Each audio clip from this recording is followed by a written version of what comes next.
इस वैकेंसी की complete detail के बारे में बात करेंगे, like eligibility, syllabus, vacancy, salary, previous year cut off क्या और सिलेक्शन प्रोसेस क्या है। जब भी किसी एग्जाम की प्रिपरेशन करते हो तो उसमें आप एलिजिबल हो या नहीं हो ये देखना सबसे ज्यादा इंपॉर्टेंट रहता है। दो पार्ट में एग्जाम हो रहा है आपका, नॉन टेक्निकल एंड टेक्निकल। इसमें ऐसा नहीं है कि आप कितने भी मार्क्स लाके सेलेक्ट हो सकते हो, आपके लिए मिनिमम मार्क्स का क्राइटेरिया रखा गया है। अभी हम जो बात करें करंट पैटर्न और 2023 का पैटर्न सेम था, उसी के अकॉर्डिंग हम बात करें। जो कट ऑफ है वो कुछ ये आपके सामने दिखाई गई है, तो इसी के अकॉर्डिंग आपको अपनी प्रिपरेशन करनी है।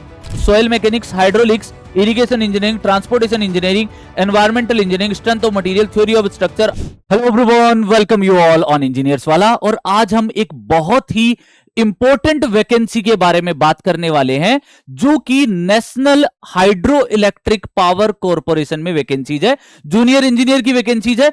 एनएचपीसी एक मिनी रत्ना कैटेगरी 1 की एंटरप्राइजेज है और बहुत ही अच्छी पे स्केल, बहुत ही इसके जो अदर बेनिफिट्स है बहुत अच्छे हैं। तो इस वैकेंसी की कंप्लीट डिटेल के बारे में बात करेंगे, like eligibility, syllabus, vacancy, salary, previous year cut off क्या और सिलेक्शन प्रोसेस क्या है, इन सब के बारे में हम डिटेल में बात करेंगे।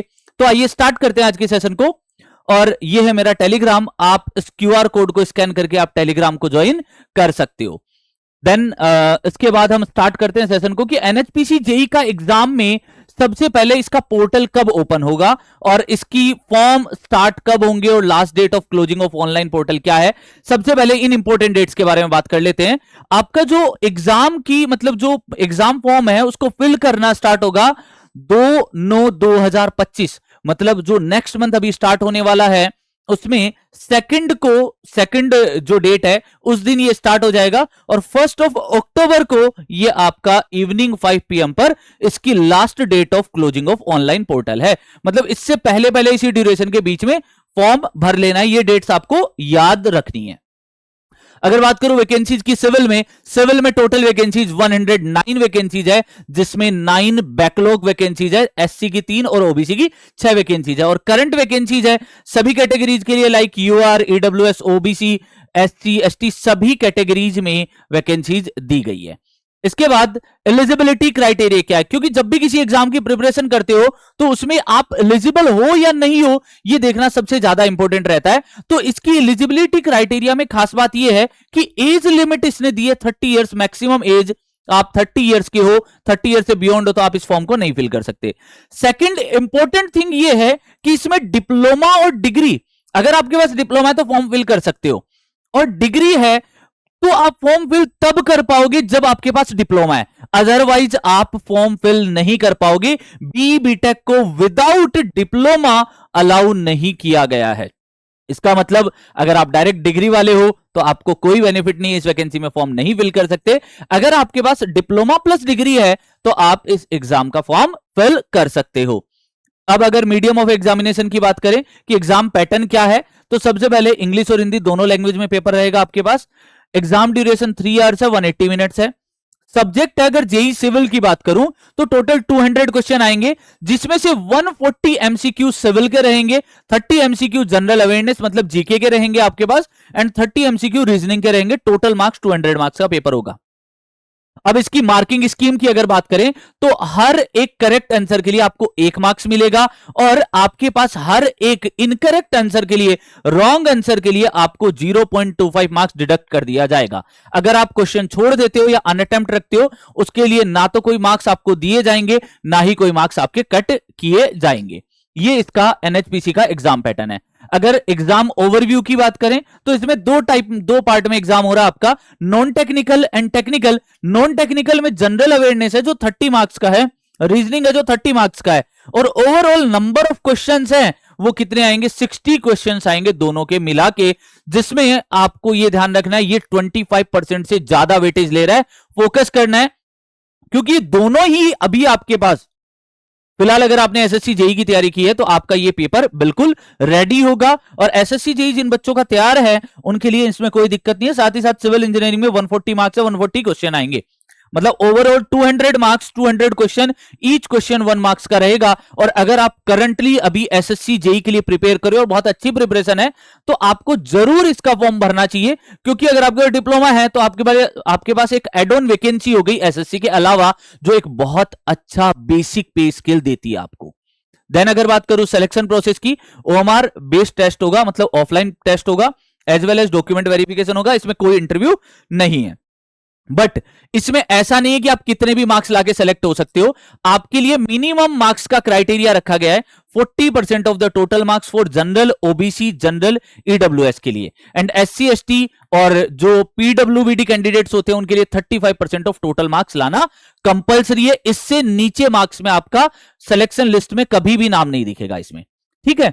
देन अगर बात करूं कि सैलरी कितनी है, भाई देखो सबसे इंपॉर्टेंट बात है कि सैलरी की बात करनी होती है हमें। तो सैलरी अगर बात करूं तो सबसे स्टार्टिंग जो बेसिक पे है 29,600 है। इनिशियली आपको एक साल का जो प्रोबेशन पीरियड है उसमें आपको स्टार्टिंग बेसिक पे मिलेगा 29,600। और अगर आपके जितने भी मैक्सिमम बेसिक पे है जेई की सैलरी का, वो 1,19,1500 जो मैक्सिमम बेसिक पे सारे इंक्रीमेंट लगने के बाद में आपको कभी मिलेगा 1,19,500 रुपए। इसके अलावा इसमें कंपनसेशन क्या मिलेगा सर, एडिशनल बेनिफिट भी तो बता दो क्या मिलेगा। तो सबसे पहले basic pay dearness allowance, DA, HRA, cafeteria allowance, performance related pay, PRP भी मिलती है, मेडिकल फैसिलिटी भी मिलती है, NHPC employ family economic rehabilitation scheme भी है। तो एनएचपीसी में आप फैमिली के लिए, फैमिली जो इकोनॉमिक रिहेबिलिटेशन है, मतलब जो इकोनॉमिकली वीकर है उनके लिए भी स्कीम है। साथ ही साथ सोशल सिक्योरिटी बेनिफिट्स भी मिलते हैं, जैसे पीएफ, पेंशन एंड ग्रेजुइटी, ये सारे बेनिफिट्स मिलते हैं। जो भी सिलेक्टेड कैंडिडेट्स होंगे उनको एक साल के लिए मिनिमम बेसिक पे, मतलब 29,600 बेसिक पे मिलेगा, उस पर आपको एक साल के लिए प्रोबेशन पीरियड में रखा जाएगा। This is the most important part जो हमें हर किसी को देखना होता है। देन अगर बात करूं प्रीवियस ईयर कट ऑफ की, देखो 2023 से पहले जो 2022 में पेपर होता था ना, वहां तक का पैटर्न कुछ अलग था, 2023 का पैटर्न कुछ अलग हुआ। तो अभी हम जो बात कर रहे हैं करंट पैटर्न और 2023 का पैटर्न सेम था, उसी के अकॉर्डिंग हम बात कर रहे हैं कि 2023 की कट ऑफ क्या थी। यूआर की कट ऑफ थी 152.75, जब डॉक्यूमेंट के लिए गए हैं तब की बात कर रहा हूं। ईडब्ल्यूएस के लिए 147.50, ओबीसी के लिए 149.75, एससी के लिए 141.25, एसटी के लिए 132.50। कैटेगरी ए, पीडब्ल्यूबीडी में 4 कैटेगरीज रखी गई है, category A, category B and category C and category D and E. तो कैटेगरी ए की जो कट ऑफ है 129.50, कैटेगरी बी की जो कट ऑफ है 115.25 है, कैटेगरी सी की कट ऑफ है 135 एंड कैटेगरी डी और ई की कट ऑफ है 108 मार्क्स। मतलब ओवरऑल अगर आप एक जनरल कैटेगरी से बिलोंग करते हैं, general, EWS, OBC, SC, ST, बहुत ज्यादा डिफरेंस नहीं है कट ऑफ में, तो आपको एटलीस्ट मिनिमम से मिनिमम 2/3 मार्क्स, मतलब यहां पर 75% मार्क्स के लिए प्रिपरेशन करनी होगी। अगर आप 80% तक जाते हो तो थोड़ा सा ऐसा है कि प्रीवियस ईयर की कट ऑफ से आगे निकल जाओगे। तो आपको इस बात का ध्यान रखना है कि मिनिमम आपको इसको क्वालिफाई करने के लिए जनरल, ओबीसी और ईडब्ल्यूएस कैंडिडेट को मिनिमम 80 मार्क्स की रिक्वायरमेंट है, और जो एससी एसटी कैंडिडेट्स है और पीडब्ल्यूबीडी कैंडिडेट्स है इनको मिनिमम मार्क्स कितने चाहिए, यहां पर 70 मार्क्स की रिक्वायरमेंट है, और जो कट ऑफ है वो कुछ ये आपके सामने दिखाई गई है। तो इसी के अकॉर्डिंग आपको अपनी प्रिपरेशन करनी है। अगर बात करें सिविल सब्जेक्ट के एनालिसिस की, सिविल के कितने सब्जेक्ट हैं और कौन कौन से सब्जेक्ट है सर सिलेबस में और कौन कौन से पढ़ने चाहिए, इन सब की बात करेंगे। तो जीके और रीजनिंग, जीके 30 मार्क्स का, रीजनिंग 30 मार्क्स का, सोम 6 मार्क्स का रहा है, बीएमसी 25 का, आरसीसी 11 का, स्टील खाली 2 ही मार्क्स का रहा है, स्टील का बहुत बड़ा वेटेज नहीं रहा, एफएम 13 मार्क्स का, सोयल 11 का, हाइड्रोलॉजी एंड इरिगेशन 14 मार्क्स का, हाईवे 12 मार्क्स का, सर्वे 14 मार्क्स का, रेलवे 2 मार्क्स का, टॉस 6 मार्क्स का रहा है, एनवायरमेंट 12 मार्क्स का, एस्टीमेट 12 मार्क्स का। इसका मतलब अगर मैं सोम और टॉस को कंबाइंड कर दूं स्ट्रक्चर एनालिसिस में, तो आपके पास टोटल सोम और टॉस टोटल 12 मार्क्स का वेटेज रहा है। एज वेल एज अगर आप देख लेते हो तो स्टील में सबसे कम वेटेज रहा है 2 मार्क्स का। फिर अगर बात करूं सोम और टॉस को तो मर्ज कर दिया, रेलवे को हाईवे के साथ मर्ज कर देते 14 मार्क्स का वेटेज बन जाता है। बाकी सब सब्जेक्ट में लगभग 10 मार्क्स प्लस क्वेश्चन पूछे गए हैं अदर देन स्टील। तो आपको सारे ही सब्जेक्ट को यूनिफॉर्मिटी देनी होगी, जैसे यूनिफॉर्मिटी हर सब्जेक्ट को इंपॉर्टेंस देनी होगी। ऐसा नहीं है आप किसी एक सब्जेक्ट, 2 सब्जेक्ट, 4 सब्जेक्ट को प्रिपेयर करके आप इस एग्जाम को निकाल सकते हो। एज वेल एज अगर एग्जाम सिलेबस की बात करें तो आपके सामने सब्जेक्ट दे रखे building material and concrete technology, मतलब जो यहां पर बीएमसी का वेटेज है building material and concrete technology का मिला के है।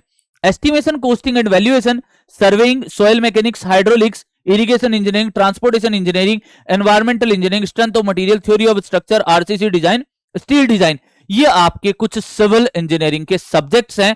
तो इस तरीके से ओवरऑल हमने एनएचपीसी के बारे में कंप्लीट डिटेल्स में बात कर ली है कि किस टाइप से इसका एग्जाम होता है, एग्जाम पैटर्न क्या रहता है, प्रीवियस ईयर कट ऑफ क्या है, सैलरी कितनी मिलती है, और एज वेल एज इसकी एग्जाम मतलब जो फॉर्म भरने की, फॉर्म कब से स्टार्ट होंगे, फॉर्म की लास्ट डेट क्या है, इन सब के बारे में बात कर ली। एज वेल एज हमने यहां पर यह भी बात कर ली इंडिविजुअल सब्जेक्ट वाइज वेटेज क्या है। तो हमने सारी ही बात इस एग्जाम से रिलेटेड आपके सामने कर ली है। अगर फिर भी आपको कोई डाउट रहता है तो आप टेलीग्राम पे भी कनेक्ट कर सकते हो, एज वेल एज आप कमेंट सेक्शन में भी बता सकते हो, आपको आपकी जो क्वेरी है उसका कंप्लीट सॉल्यूशन दिया जाएगा। तो ऐसे ही और इंपॉर्टेंट सेशन के साथ बने रहिए इंजीनियर्स वाला के साथ में। तब तक के लिए अलविदा, bye bye, take care, have a good day.